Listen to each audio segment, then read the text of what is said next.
നമസ്കാരം, ഞാൻ doctor Vatsala P Nair, senior consultant in obstetrics and gynaecology, Josco multi speciality hospital, പന്തളത്ത് സേവനമനുഷ്ഠിക്കുന്നു. നമ്മൾ ഇന്ന് ചർച്ച ചെയ്യാൻ ഉദ്ദേശിക്കുന്ന വിഷയം PCOD അല്ലെങ്കിൽ PCOS എന്ന വിഷയത്തെക്കുറിച്ചാണ്. സാധാരണയായി ഒരു സ്ത്രീയുടെ പ്രത്യുൽപാദന കാലഘട്ടത്തിൽ, അതായത് ഒരു 12 വയസ്സ് മുതൽ ഒരു 51 വയസ്സ് വരെ ഈ രോഗത്തിന് അടിമയാകുന്നതായിട്ട് കാണുന്നുണ്ട്. PCOD എന്താണ്? അതാണ് ആദ്യത്തെ വിഷയം. PCOD എന്ന് വെച്ചാൽ നമുക്കെല്ലാവർക്കും അറിയാം, അണ്ഡാശയത്തെ ബാധിക്കുന്ന ഒരു രോഗാവസ്ഥയാണ്. PCOD എന്ന് പറയുമ്പോൾ PCOS എന്താണ്?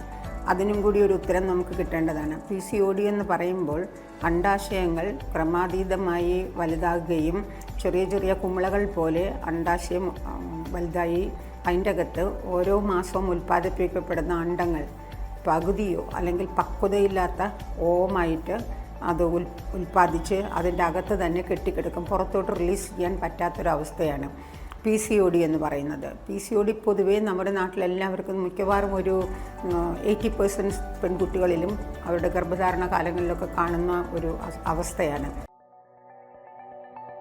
PCOS കുറേ കൂടെ ബുദ്ധിമുട്ടുള്ള ഒരവസ്ഥയാണ്. അതുകൊണ്ട് തന്നെ ഈ PCOD എപ്പോഴാണ് PCOS ആയി മാറുന്നത് എന്നുകൂടെ നമ്മൾ ശ്രദ്ധിക്കേണ്ടിയിരിക്കുന്നു.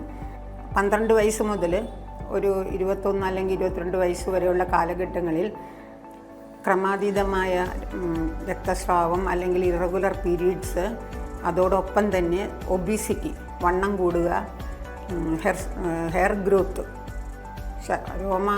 രോമങ്ങളുടെ വളർച്ച, അത് ഫേസിലായാലും ശരി കൈകളിലായാലും ശരി, ഇതൊക്കെ കാണുമ്പോൾ തീർച്ചയായും ഡോക്ടറെ കാണേണ്ട ഒരു കാരണം ഈ PCOD കൃത്യമായി ചികിത്സിക്കപ്പെട്ടില്ലെങ്കിൽ അത് PCOS ആയി മാറും.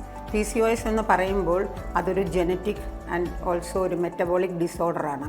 PCOD അത്ര കാര്യമായിട്ട് എടുക്കണ്ട എന്ന് വെച്ചാലും അത് ഇറഗുലർ പീരീഡ്സ്, ഒബീസിറ്റി, ഹെർസ്യൂട്ടിസം, അതുപോലെ തന്നെ ഇൻഫെർട്ടിലിറ്റി, വന്ധ്യത എന്നിവയ്ക്കൊക്കെ ഭാവിയിൽ കാരണമാകുന്നു.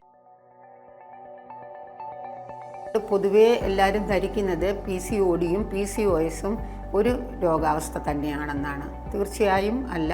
അപ്പോൾ PCOD യങ് ജനറേഷനിലുണ്ടാകുമ്പോൾ, അതായത് ഒരു 12 വയസ്സ് മുതൽ ഒരു 25 വയസ്സ് അല്ലെങ്കിൽ കല്യാണപ്രായമൊക്കെ ആകുന്ന സമയത്ത് തീർച്ചയായിട്ടും PCOD ഉണ്ടെന്ന് സ്കാനിങ്ങിലൂടെയോ ഇറഗുലർ പീരീഡ്സിലൂടെയോ ഡിസ്മെനൂറിയ, വയറുവേദന, അങ്ങനത്തെ പ്രശ്നങ്ങളൊക്കെ വരുമ്പോൾ ഗൈനക്കോളജിസ്റ്റിനെ കണ്ട് കൃത്യമായി ചികിത്സിച്ചാൽ അത് PCOS എന്ന ഒരു ബുദ്ധിമുട്ടുള്ള, ട്രീറ്റ്മെൻറ്റ് ചെയ്യാൻ ബുദ്ധിമുട്ടുള്ള ഒരു അവസ്ഥയിലോട്ട് മാറുന്നതാണ്.